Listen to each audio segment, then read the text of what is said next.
Hello friends, let us see today's newspaper, that is 30th of November 2016. First article, it is related to change in income tax law. कुछ amendment किए गए हैं इसमें। क्या amendment किए गए हैं? तो 50% टैक्स लिया जाएगा। अभी जो भी कैश में 500,000 के नोट्स आप जमा करते हैं उस पर 50% टैक्स और 25% उस पर प्रधानमंत्री गरीब कल्याण योजना इसमें आपको डालना पड़ेगा। बाकी 25% आपको रिटर्न हो जाएगा। तो ये जो 25% है इसके लिए कुछ लॉक इन पीरियड रखा गया है। तो ये एक तरीके की ऐसी स्कीम है कि रॉबिनहुड अप्रोच हम इसको बोल सकते हैं कि अमीरों से लेके गरीबों के लिए काम में लिए जाने वाला वैसे टाइप रॉबिनहुड अप्रोच इसको बोलते हैं। रॉबिनहुड यही सब काम किया करता था। यहाँ पे ब्लैक मनी को वेलफेयर के काम में यूज में लिया जा रहा है। और जो इस स्कीम के थ्रू भी अपना पैसा नहीं जमा करते हैं उनके लिए फिर नेक्स्ट ये चीज है कि उन पे 85% तक उनका पैसा ले लिया जाएगा और 15% ही उनको मिलेगा यदि कोई लेजिटिमेट सोर्स वो नहीं बता पाएंगे अपने फंड्स का। तो और ये इस स्कीम के खत्म होने के बाद इस टाइप से होगी ये चीजें। सो नेक्स्ट क्या है कि पहले किया गया था, ये स्कीम लॉन्च की गई थी इनकम टैक्स डिस्क्लोजर की scheme to convert black into white. ये 45% उस टाइम पे टैक्स था, 30% टैक्स प्लस 15% उस पे पेनल्टी। फॉरेन इनकम डिस्क्लोजर इससे पहले स्कीम आई थी, उस स्कीम में लगभग 2400 करोड़ रुपए का टैक्स गेन हुआ था गवर्नमेंट को। तो ये ओवरऑल सारी चीजें जो हैं वो हम देख रहे हैं कि ब्लैक मनी को कर्ब करने के लिए, ब्लैक मनी को जिन्होंने टैक्स इवेड किया है उनसे टैक्स वसूले जाने के लिए। तो अभी बैंक्स में 14.18 लाख करोड़ इतना करेंसी 500 और 1000 के नोट्स में ये सर्कुलेशन में थी। उसमें से 8.45 लाख करोड़ बैंक्स में जमा हो चुके हैं। इस तरीके का इन्होंने इसमें डाटा दिया है। सो नेक्स्ट चीजें क्या है इसमें कि अभी जो बचा हुआ पैसा है उसमें 2.56 लाख करोड़ 1000 के नोट है और 3.17 लाख करोड़ 500 के नोट रिमेनिंग है। सो इनको एक स्कीम तो ये हो गई कि 50% प्लस 25% आपको मिल जाएगा। जो इनकम टैक्स लॉ में अमेंडमेंट किया गया है, अभी लोकसभा ने इसको पास कर दिया है, राज्यसभा से पास अपने आप ही हो जाएगा क्योंकि वो मनी बिल था एक। तो इसमें अभी लोग यदि नहीं करते हैं तो वो अपना दूसरा तरीका लोगों ने खोजा हुआ किस तरीके से वो लोग इसको कन्वर्ट कर रहे हैं ब्लैक मनी को, या तो कमोडिटीज में है या फिर बैंक्स के माध्यम से कन्वर्ट करवा रहे हैं लोग। तो जैसे कि अभी बहुत सारी कैटेगरीज अभी एग्जेम्प्टेड हैं जिनको कि खरीदा जा सकता है, उन पे पैसा अभी भी खर्च किया जा सकता है। लाइक कि पेट्रोल, ये हॉस्पिटल्स में भी अभी चल रहे हैं। तो उस टाइप की चीजें हैं, किसानों को खाद बीज लेना है तो उनमें, तो वैसी सारी चीजों में ये अभी भी चल रहे हैं। तो इनमें लोग खर्च करके भी अपना पैसा व्हाइट में कन्वर्ट कर सकते हैं, या फिर लोग दूसरे लोगों को हायर करके अपनी करेंसी एक्सचेंज करवा रहे हैं, बैंक्स में भेजते हैं उनको। और जो भी 2000-4000 की लिमिट गवर्नमेंट ने रखी हुई है उसके थ्रू करेंसी चेंज करवा रहे हैं कि इन पुराने नोट्स को नए नोट्स में बैंक्स के थ्रू कन्वर्ट करवा लें। नेक्स्ट कि बैंक अकाउंट्स जो गरीब लोगों के हैं उन अकाउंट्स में पैसे जमा करवा के भी लोग कन्वर्ट कर रहे हैं। जनधन अकाउंट्स में भी जैसे कहा जा रहा है कि काफी पैसे आए, कल भी हमने एक आर्टिकल देखा था उड़ीसा में काफी सारे पैसे जनधन अकाउंट्स में जमा हुए हैं। तो वो सारी चीजें भी चल रही है। नेक्स्ट कि through different different firms and companies cash transaction किए जा रहे हैं pre this date 8th of November. पुरानी डेट में ट्रांजेक्शन्स करके और फिर कंपनीज में वो पैसा डाल दिया जा रहा है, फर्म्स से परचेज कर ली जा रही है और फर्म्स उनको प्री डेट में दिखा के अपना बैंक्स में जमा करवा रहे हैं, जिससे कि इससे बचा जा सके जो इतना ज्यादा टैक्स लोगों पे लगाया जाएगा या फिर जो भी पेनल्टीज लगाई जाएंगी उससे बचने के लिए लोग ये सब कर रहे हैं। जहां जहां अलाउड है वहां परचेज कर रहे हैं। नेक्स्ट की income tax search and seizure, मतलब इनकम टैक्स की रेड जहां पे डाल दी जाती है, लोग जानबूझकर ये कोशिश कर रहे हैं कि इनकम टैक्स की रेट पड़ जाए जिससे कि 10% ही पेनल्टी लगे। वो टैक्स की रेट पड़ने के बाद उसके सोर्सेज बता देंगे जो कि उन्होंने इवेड किया है, लेकिन अब भी उन पे यदि टैक्स रेट पड़ती है तो 10% ही पेनल्टी लगती है। तो वो रास्ता भी लोग यूज में ले रहे हैं। तो इस टाइप की काफी सारी चीजें चल रही हैं और 8.45 लाख करोड़ हम देख रहे हैं कि ऑलरेडी जमा हो चुका है। अब बाकी बचे हुए में से कितना ब्लैक मनी जो है वो बाहर आती है उसको देखने वाली चीज है। जैसे कि इसमें बताया गया कि 2400 करोड़ रुपए ही टैक्स गेन हुआ था, जो फॉरेन इनकम डिस्क्लोजर वाली स्कीम थी उसमें। तो अब स्कीम से इस वाली स्कीम से डिमोनेटाइजेशन से कितने सारे पैसे बाहर आते हैं, कितनी ब्लैक मनी कर्व होती है, ये पूरा टाइम कंप्लीट होने के बाद ही हम देख पाएंगे। नेक्स्ट आर्टिकल देखते हैं। ये आर्टिकल नेपाल में कॉन्स्टिट्यूशन में कुछ चेंजेज को लेके है। कॉन्स्टिट्यूशन में कुछ चेंजेज की डिमांड की थी मधेसीज ने और कुछ और ग्रुप्स ने, जो कि मधेसीज ने अपनी डिमांड से रखी थी कि एक तो बाउंड्रीज का रिड्रॉल किया जाए। जो तराई रीजन है नेपाल, इस टाइप से यदि देखें हम, कंट्री नेपाल है तो ये इसका तराई रीजन है, इसको इस तरीके से बांट दिया गया था ताकि किसी भी स्टेट में मधेसी ये मेजोरिटी में नहीं रह पाए। तो इस चीज को लेके वो डिमांड कर रहे थे कि रिड्रॉल ऑफ बाउंड्रीज होना चाहिए ताकि कम से कम 2-3 स्टेट्स में हम डोमिनेट कर पाए, हमारी मेजोरिटी रहे। तो अभी 2 या 2 से ज्यादा स्टेट्स की ऐसी कंडीशन होगी तराई रीजन वालों की जिनमें मधेसी डोमिनेट कर पाएंगे, ऐसा अभी कॉन्स्टिट्यूशनल अमेंडमेंट चल रहा है। नेक्स्ट की citizen rights, neutralize citizen rights, इनकी बात इन्होंने की थी, जबकि कॉन्स्टिट्यूशन में ऐसा नहीं था। तो जो भी बाहर से लोग आए उनको भी नेचुरल राइट्स मिलने चाहिए, उन्हें भी अपर हाउस में रिप्रेजेंटेशन का मौका मिलना चाहिए, बड़ी पोस्ट जैसे प्रेसिडेंट है उसके लिए वो भी एलिजिबल हो। तो इस तरीके के सुधार इन्होंने डिमांड किए थे और वो अब चल रहे हैं। कुछ वुमन को लेके भी सुधार रिक्वायर्ड थे, वो चल रहे हैं। तो अब अपोजिशन जो कम्युनिस्ट पार्टी है नेपाल की, वो अपोजिशन में है यूनाइटेड मार्क्सिस्ट लेनिनिस्ट, और जो अभी पावर में है वो है सीपीएन माओइस्ट सेंटर। तो ये दो अभी रेडी नहीं है अपोजिशन पार्टी, जो यूनाइटेड मार्क्सिस्ट लेनिनिस्ट है वो, कि ये सारे चेंजेस किए जाएं। वो पुराने वाले कॉन्स्टिट्यूशन को ही फेवर करते हैं। तो ये देखने वाली चीज है कि ये बिल पास होगा या नहीं होगा, ये अमेंडमेंट्स होंगे या नहीं होंगे। और 2007 में जो इंटरिम कॉन्स्टिट्यूशन बनाया गया था उसमें ये सब वादे किए गए थे कि नया नेपाल ऐसा होगा जिसको, जो कि एक फेडरल डेमोक्रेटिक कंट्री होगी। तो उन चीजों को लेके ही इनकी ये डिमांड थी मधेसीज की, इनकी, कि हम फेडरल डेमोक्रेटिक के कंट्री बनेंगे तो उसमें हमें हमारे राइट्स मिलने चाहिए, हमें एक न्यूट्रलाइज्ड नेचुरलाइज्ड सिटीजनशिप जो है वो मिलनी चाहिए और हर चीज में हम पार्टिसिपेट कर पाए, बड़ी पोस्ट के लिए भी हम एलिजिबल हों। तो ये सिविल वॉर और जो राजा का एक बुरा राज्य चल रहा था उस टाइम पे, शासन बहुत ही खराब कंडीशन में चल रहा था, तो उसके बाद ये चेंजेज हुए। एक अकॉर्ड किया गया था, कॉम्प्रहेंसिव पीस अकॉर्ड हुआ था। उस पीस अकॉर्ड में मेन स्ट्रीम और माओइस्ट दोनों के बीच ये अकॉर्ड था कि शांति बनाए रखी जाए और शांति से नया कॉन्स्टिट्यूशन बना के फिर डेमोक्रेटिक कंट्री फॉर्म की जाए। तो उसकी अभी 10th एनिवर्सरी थी, तो उस 10th एनिवर्सरी के बाद कुछ ये डिसीजंस लिए गए हैं। सो माओइस्ट को स्ट्रीमलाइन में लाने के लिए भी ये था, और ये सिविल वॉर को एंड करने के लिए, और पैलेस का जो रूल चल रहा था, खराब एक रूल कह सकते हैं, उस रूल को एंड करने के लिए अकॉर्ड किया गया था। और उसी के बेसिस पे अभी ये कॉन्स्टिट्यूशन अमेंडमेंट्स चल रहे हैं। कॉन्स्टिट्यूशन बना है, interim constitution, then constitutional amendments, तो ये टाइप की चीजें चल रही है। अब कुछ इसमें ये चीजें हैं कि इंडिया को ब्लेम किया जाता है कि मधेसी जो है वो यूपी से और उत्तराखंड से, इन एरियाज से हैं। तो इंडिया इंटरफेयर करता है नेपाली कॉन्स्टिट्यूशन को फॉर्म करने में, नेपाली पॉलिसीज को बनाने में। तो इंडिया का इंटरफेरेंस इन लोगों को पसंद नहीं है। India should not interfere in their internal aspects, इस टाइप की वो डिमांड करते हैं। अब नेक्स्ट आर्टिकल देखते हैं। अगेन डिमोनेटाइजेशन से रिलेटेड आर्टिकल है कि डिमोनेटाइजेशन कर दिया गया है, अब इसके फायदे नुकसान दोनों साइड से लोग बोल रहे हैं। कुछ लोगों का कहना है कि फायदे ज्यादा है, कुछ लोगों का कहना है नुकसान ज्यादा है।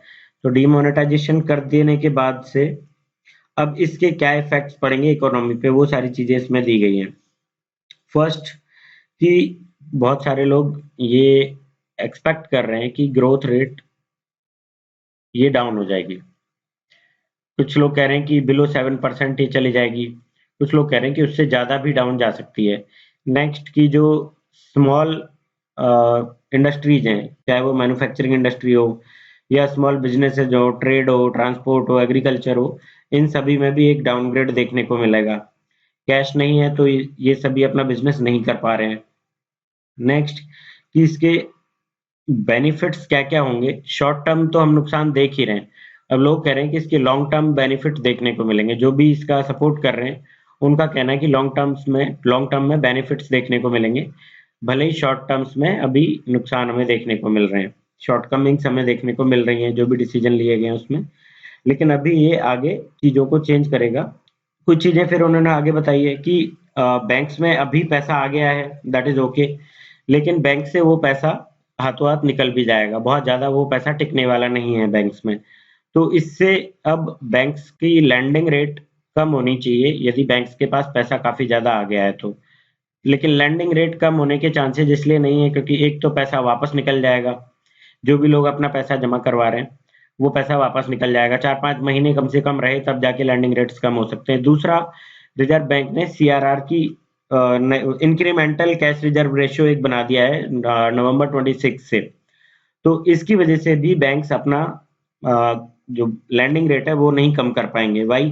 क्योंकि इसमें इस तरीके की चीजें हैं कि डिमोनेटाइजेशन होने के बाद से अब एक्सेस लिक्विडिटी एक हो जाएगी, उससे जो नुकसान होने वाले हैं उसको कम करने के लिए आरबीआई ने ये सब चीजें की हैं कि इंक्रीमेंटल कैश रिजर्व रेशियो कर दिया है। तो जब कैश वहां पे रखना होता है, उससे उनको कुछ फायदा भी नहीं है। वो कैश रिजर्व रेशियो इंक्रीमेंटल होने से बैंक्स उसको फिर दे भी नहीं पाएंगे लोगों को। तो इस वजह से लैंडिंग रेट्स कम होंगी, इसकी उम्मीद कम ही की जा सकती है, क्योंकि दोनों चीजें देखने को हमें मिलेंगी। तो जब कैपिटल आउटफ्लो हो जाएगा वापस से, तो उसका कोई फायदा नहीं है। अब इसमें हम दूसरी चीज देखें तो आरबीआई खुद भी अभी तैयार नहीं है कि एक्सेस लिक्विडिटी जो है उसको अब्जॉर्ब करके करने के लिए सिक्योरिटीज वगैरह लाए। तो अब लेकिन बैंक्स क्या चाहते हैं, बैंक्स को फायदा आरबीआई में पैसा रखने से काफी होता है। तो ये लोग अपना एसएलआर बढ़ाते जाते हैं लगातार। एसएलआर बढ़ाएंगे, गवर्नमेंट की सिक्योरिटीज जो है, गवर्नमेंट की सिक्योरिटीज पे जितना भी परसेंट इंटरेस्ट इनको मिलता है वो, और नेक्स्ट चीज है कि एक इन्फ्लेशन प्लस इनका जो इंटरेस्ट रेट जो देते हैं लोगों को, लोन लोन की इंटरेस्ट रेट, इन तीन चीज से डिसाइड होता है कि बैंक्स अपना पैसा कहाँ लगाएंगे। यदि गवर्नमेंट सिक्योरिटीज में इंटरेस्ट रेट ज्यादा है तो बैंक्स अपना पैसा वहीं लगा देंगे। क्यों? क्योंकि एक तो सिक्योरिटी होती है वहां पे, गवर्नमेंट में यदि पैसा दिया गया तो वो एनपीए होने के चांसेस नहीं है। यहाँ पे इंटरेस्ट पे यदि पैसा आम जनता को दिया जाता है, बिजनेसमैन को दिया जाता है, तो उसके एनपीए में कन्वर्ट होने के चांसेस काफी रहते हैं।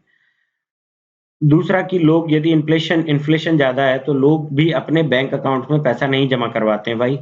कि इन्फ्लेशन रेट माने हम कि 10% है और बैंक से आपको पैसा जमा करने पे मिल रहा है 4% टू 8%, 7% के आसपास कुछ बैंक दे रहे हैं।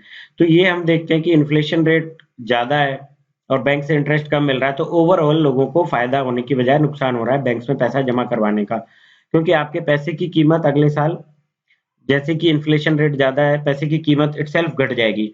तो बैंक्स में जो आपने पैसा रखा है, उस पैसे ने उतना इंटरेस्ट नहीं कमाया जितना कि उसकी वैल्यू डाउनग्रेड हो गई। इसलिए लोग उसमें पैसा नहीं रखना चाहते हैं। और दूसरी तरफ बैंक्स खुद भी चाहते हैं कि गवर्नमेंट सिक्योरिटीज में वो पैसा डालें, क्योंकि बाहर से उनको उतना ज़्यादा फायदा नहीं मिल रहा होता है।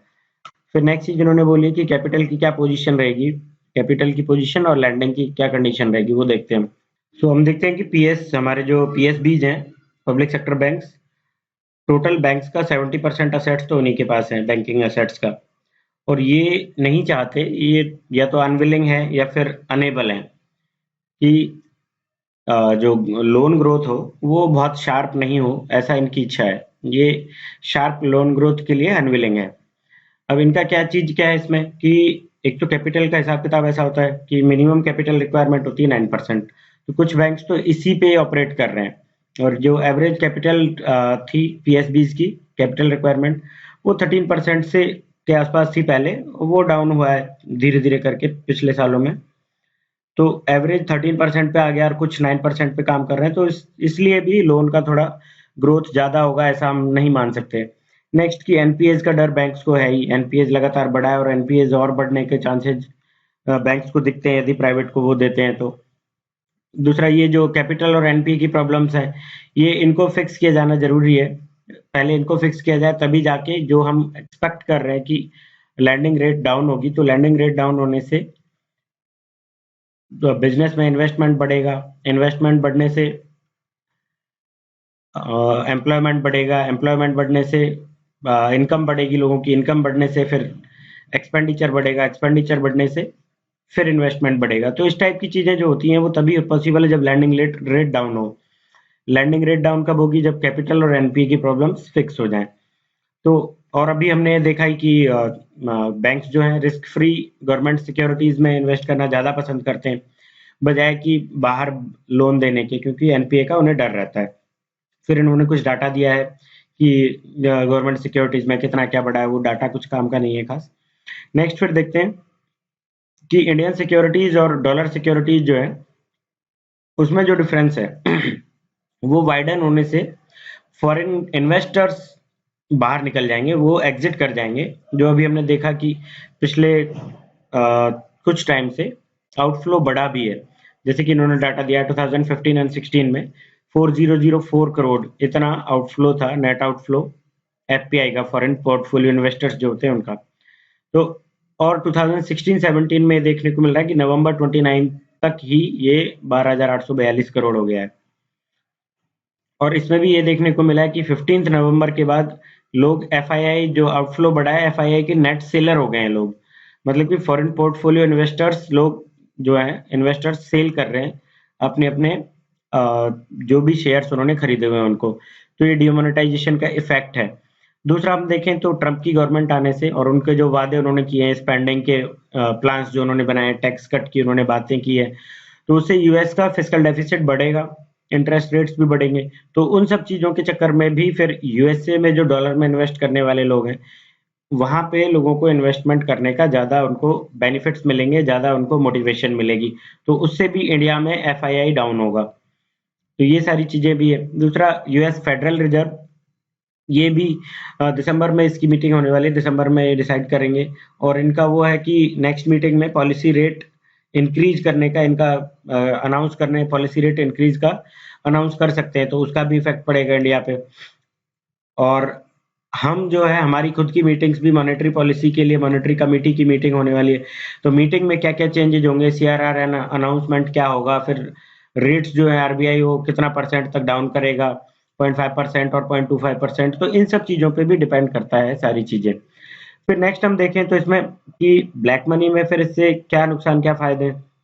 तो शॉर्ट टर्म में हमने देखा कि नुकसान दिख रहे हैं हमको, लेकिन उम्मीद जो हम कर रहे हैं तो लॉन्ग टर्म की उम्मीद कर रहे हैं। तो उसमें ये है कि एक तो बिहेवियर चेंज लोगों का होगा कि ब्लैक मनी के खिलाफ एक बिहेवियर जनरेट होगा, एक नई सोच जनरेट होगी, तो वो फायदा है इससे। दूसरा कि बेटर टैक्स कंप्लायंस जनरेट होगी, लोग टैक्स अवॉइड जो अभी तक करते आ रहे हैं, इवेजन करते हैं और अवॉइड करते हैं, तो वो दोनों चीजें जो वो भी कम होंगी।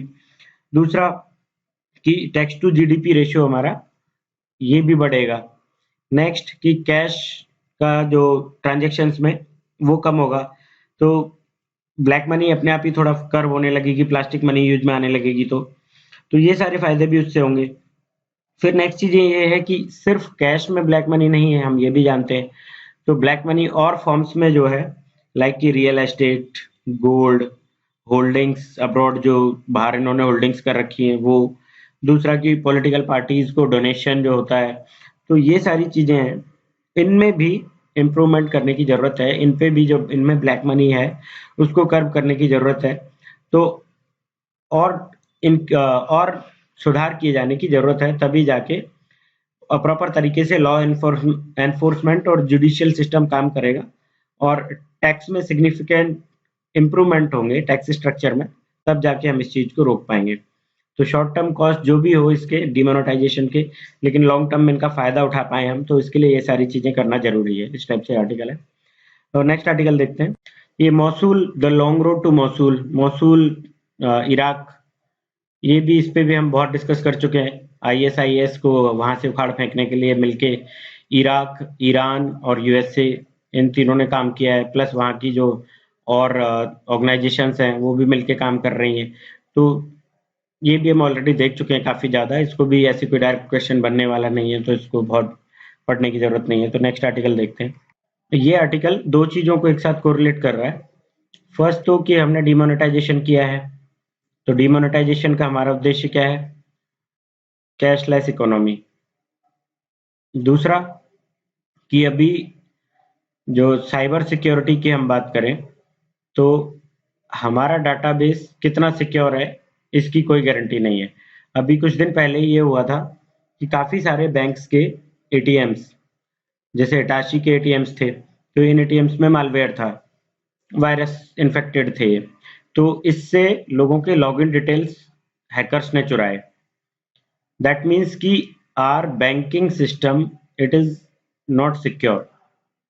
जब सिक्योर बैंकिंग सिस्टम नहीं है, सिक्योर ट्रांजैक्शंस नहीं हो सकते, हम गारंटी उस चीज़ की नहीं ले सकते, साइबर थ्रेट्स हमारे सामने है और उस चीज़ के चलते हुए भी उससे थोड़े दिन बाद ही नवंबर 8 को हमने डिमोनेटाइजेशन कर दिया और मजबूरी में लोगों को एटीएम्स भागना पड़ा कि जितने ट्रांजैक्शंस कर सकें कर लें, पैसे जितने निकाल सकते हैं, कैश की क्रंच होने वाला है तो कैश निकाल पाएँ उतना निकाल लें। तो ये कंडीशन थी साइबर थ्रेट की, साइबर सिक्योरिटी हमारी उस पे क्वेश्चन मार्क लगे थे और ऐसे टाइम में हमें ज़्यादा से ज़्यादा ट्रांजैक्शंस करने पड़े। और इस चीज़ में आरबीआई भी अभी तक कोई अश्योरेंस नहीं दे पाया था कि बैंक्स के जो एटीएम्स हैं, जो कार्ड्स चेंज किए गए थे, उनके बारे में क्या किया गया, वो सिक्योर हैं या नहीं है। तो इस इन्फेक्टेड एटीएम्स के थ्रू भी लोगों को मजबूरी में ट्रांजैक्शंस करने पड़े।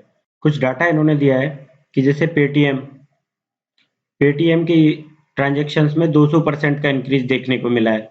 दूसरी तरफ इसका जो मोबाइल ऐप है उसके डाउनलोड में 250% इतना इंक्रीज देखने को मिला है। ऐसे ही सेम मोबीक्विक में भी इसके भी ट्रांजैक्शंस में लगभग 200% का इंक्रीमेंट देखने को मिला है with in few days of demonetisation. तो ये एक ठीक है, अच्छी बात है। और ऐसा ही बाकी और कंपनीज, ऑक्सीजन, पेयू, इनके साथ भी हुआ, उनमें भी राइज देखने को मिला है। So it is a good thing कि हम कैशलेस इकोनॉमी की तरफ बढ़ रहे हैं, कैशलेस ट्रांजैक्शंस हमारे बढ़ रहे हैं। लेकिन साथ ही साथ ये थ्रेट भी हमारे सामने है कि सिक्योर कितने हमारे ट्रांजैक्शंस कितने सिक्योर है, हमारा डाटा कितना सिक्योर है। तो हमें इस चैलेंज को भी साथ में लेके चलना चाहिए। और ये एक बहुत बड़ा एक जो सिक्योरिटी चैलेंजेज हैं वो बहुत सुपरसीड करते हैं हमारा जो डिफेंस मैकेनिज्म है उसको। तो हमें इसके पैरेलल और एटलीस्ट मतलब या तो इससे हम आगे रहें कि हमारे सिक्योरिटी ट्रांजैक्शंस को सिक्योर करने वाला हमारा मैकेनिज्म है वो सुपरसीड करना चाहिए थ्रेट्स को। लेकिन है अभी उल्टा कि जो थ्रेट्स हैं वो सुपरसीड कर रहे हैं हमारे सिक्योरिटी मैकेनिज्म को। तो साइबर सिक्योरिटी का जो ये थ्रेट है वो पेमेंट प्लेटफॉर्म्स को यूटिलाइज करने में क्वेश्चन मार्क खड़ा करता है कि ये सेफ है या नहीं है। सो इस फील्ड में अब हम देखते हैं कि पेटीएम का यदि हम देखें तो पेटीएम ने एक सर्टिफिकेट लेना होता है किसी भी ऐसी कंपनी को जो कि ऑनलाइन ट्रांजैक्शंस करती हैं। तो ये payment card industry data security standards PCI DSS 2.0, तो इससे सर्टिफिकेट इनको लेना होता है। तो इन्होंने सर्टिफिकेट ये लिया हुआ है। जो भी इंडस्ट्री इस तरीके के काम करती है ऑनलाइन ट्रांजैक्शंस के, तो उनको यहाँ से सर्टिफिकेट लेने होते हैं। तो इन्होंने पेटीएम ने लिया हुआ है ये सर्टिफिकेट। दूसरा कि पेटीएम 128 बिट एन्क्रिप्शन यूज में लेता है। तो ये दोनों चीजें जो है इट शोज कि पेटीएम से जो ट्रांजैक्शंस हो रहे हैं वो सिक्योर हैं। लेकिन फिर भी चांसेज आर देयर कि बहुत ज़्यादा ट्रांजैक्शंस जब होते हैं तो उसमें क्या वो फेयरली सिक्योर हैं नहीं है, तो ये सारी चीज़ें उसके साथ में जुड़ी हुई होती हैं। हालांकि दोनों चीज़ें उसके पास है, दैट मीन्स कि पेटीएम कैन अश्योर अस कि आर ट्रांजैक्शंस आर सिक्योर। और हैकर्स का भी हिसाब किताब ऐसा है कि वो सिर्फ लॉगिन क्रेडेंशियल्स को ही टारगेट नहीं करते हैं, वो और चीज़ों को भी टारगेट करते हैं। जैसे कि कुछ वीक्स पहले हमने देखा कि एक ब्रिटिश मोबाइल कंपनी का हैकर्स ने उसको ब्रीच किया है जिसमें कि 3 मोबाइल्स के डाटाबेस हैं। वो 6 मिलियन यूजर्स हैं करीब, उनका प्राइवेट इंफॉर्मेशन को वो रिस्क पे डाल दिया है इसने, हैकर्स ने ब्रीच करके उसको। तो ये सारी चीजें भी इसके साथ एसोसिएटेड हैं। बाकी सारी प्रॉब्लम्स इसके साथ क्या एसोसिएटेड है, जैसे जो हैकर्स डाटाबेस कलेक्ट कर लेते हैं, लोगों का चुरा लेते हैं, उसका एक तो कि आइडेंटिटी थेफ्ट, दूसरा अंडरग्राउंड सेल्स, तीसरा कि ये पर्सनल अटैक्स भी करते हैं और एक्सटॉर्शन वगैरह, इसके लिए पर्सनली लोगों पे अटैक करना। अटैक मीन्स की एक्सटॉर्शन अटैक्स। 2015 में एक स्टडी की गई थी आईबीएम और पोनेमॉन इंस्टीट्यूट ने। तो इसमें इन्होंने कहा था कि इंडिया जो है मोस्ट टारगेटेड कंट्री है डाटा ब्रीचेज के मामले में। अब इसमें हमको ये तो देखने से ऐसा लगता है कि काफी सोफिस्टिकेटेड चीजें हैं ये, कि हैक करना और डाटाबेस को चुराना, आपके लॉगिन क्रेडेंशियल्स को चुराना। लेकिन ये उतना भी मुश्किल नहीं है। एक कोई किसी के पास बेसिक नॉलेज हो, आईटी स्किल्स हो, वो भी ये सारे काम कर सकता है। कैसे? कि फेक मोबाइल एप्लीकेशंस बना लिए, स्पाईवेयर्स बना लिए, तो वो इंफॉर्मेशन चुराने में वो कामयाब होते हैं। और different different social engineering skill tactics को यूज में लेके भी ये काम किए जाते हैं कि आपके लॉगिन क्रेडेंशियल्स चुरा लिए जाते हैं। क्योंकि कोई भी आप मोबाइल ऐप डाउनलोड करते हैं, तो वो जनरली मांगते हैं आपके लॉगिन क्रेडेंशियल्स। तो वो सारी इंफॉर्मेशन उस तरीके से लोग चुरा लेते हैं। भले ये देखने में बहुत ज्यादा सोफिस्टिकेटेड लगता हो, लेकिन बेसिक नॉलेज वाला कोई बंदा वो भी ऐप बना के और ये सारे काम कर सकता है। दूसरा, कि फेक वेबसाइट्स बना के लोग डिजिटल पेमेंट प्लेटफॉर्म्स बना देते हैं। तो ये आपकी जो ओरिजिनल वेबसाइट्स हैं, पेमेंट वेबसाइट्स, उन वेबसाइट्स की कॉपी टाइप होती हैं। जैसे कि ऑनलाइन एसबीआई का ही एसबीआई ऑनलाइन करके इस तरीके का पहले सुनने को मिला था। ये सारी वेबसाइट्स जो हैं वो फेक वेबसाइट्स होती हैं। ट्रांजैक्शंस प्लेटफॉर्म प्रोवाइड करवाती हैं और वो आपकी क्रेडेंशियल्स मांग लेती हैं। भले ही वो आगे बहुत ज्यादा प्रोसीड नहीं कर पाएगा क्योंकि वो फेक वेबसाइट है, लेकिन आपके क्रेडेंशियल्स तो मांग लिए जाते हैं उसमें, और आप उसमें डाल देते हैं। तो फिर डाटा थेफ्ट उनके लिए बहुत ईज़ी हो जाता है, आपकी सारी चीज़ें चुराना उनके लिए ईज़ी हो जाता है, फेक ट्रांज़ैक्शंस करना ईज़ी हो जाता है। अब इसमें आगे इनका कहना है कि बड़ी कंसर्न की बड़ी चिंता की बात ये है, आईसीआईसीआई, एचडीएफसी जैसे बैंक्स हैं, कंपनीज़ हैं, ये हालाँकि अपने सिक्योरिटी सिस्टम को लगातार अपडेट करते रहते हैं। ये प्रोएक्टिव है उस चीज़ में, लेकिन फिर भी इनके डाटा को भी चुरा लेते हैं लोग। और दूसरा, जो हमारे नॉर्मल वेंडर्स हैं, जिनको कि कुछ पता ही नहीं है इस मामले में, साइबर ट्रांजैक्शंस के बारे में, तो उनको बहुत ज़्यादा प्रॉब्लम्स इससे होती हैं। वो कितना ज़्यादा इस चीज़ को समझते हैं, ये एक। और दूसरा वो कि जब अवेयर नहीं है तो वो खुद भी लोगों की हेल्प लेते हैं, तो एक तरीके से सिक्योरिटी रिस्क को वो इन्वॉल्व कर लेते हैं। वो अवेयर नहीं होते हैं चीज़ों से और अपने क्रेडेंशियल्स दूसरों को प्रोवाइड करवाते हैं। जैसे कि एटीएम्स में कई बार सुनने को मिलता है कि लोग एटीएम से ट्रांजैक्शन करना नहीं जानते हैं, तो दूसरों की मदद लेते हैं और उनका अपना पिन नंबर वगैरह सब बताते हैं। तो वो सारी चीज़ें भी एक रिस्क इसके साथ जुड़ जाता है कि जो नॉर्मल स्ट्रीट वेंडर्स हैं या फिर और मजदूर लोग हैं, वो किस तरीके से इस चीज़ को अपना पाएँगे, किस तरीके से टैकल कर पाएँगे इन सारी प्रॉब्लम्स को।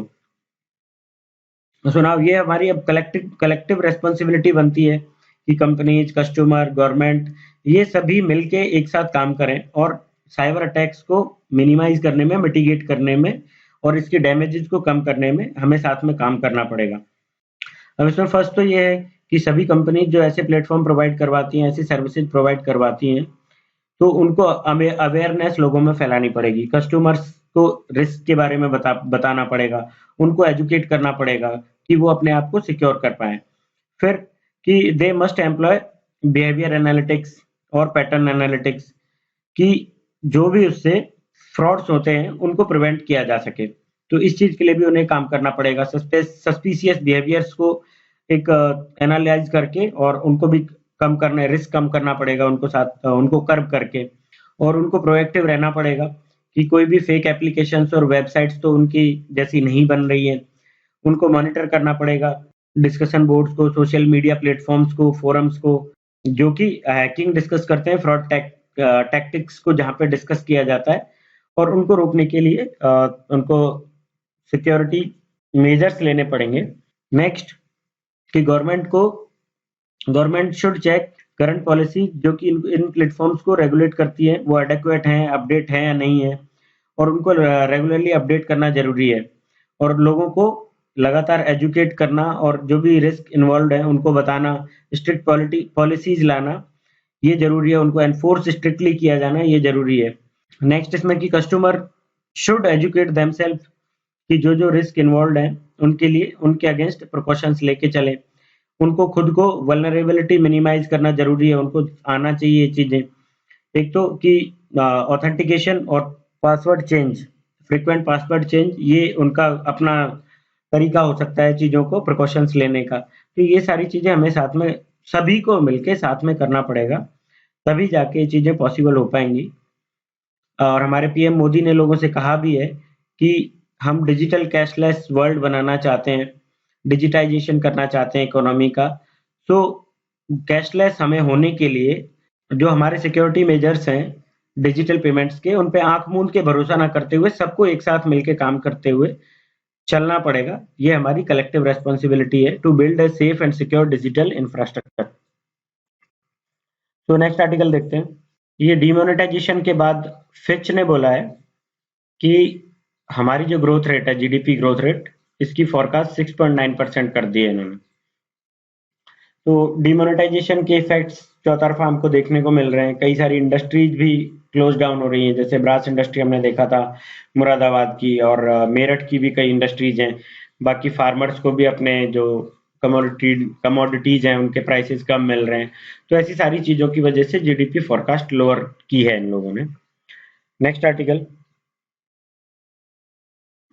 ये एनवायरमेंट रिलेटेड आर्टिकल है कि ग्रेट बैरियर रीफ ऑस्ट्रेलिया में जो है, तो इसमें काफी सारे रीफ जो है डाई हो गए, मर गए मतलब।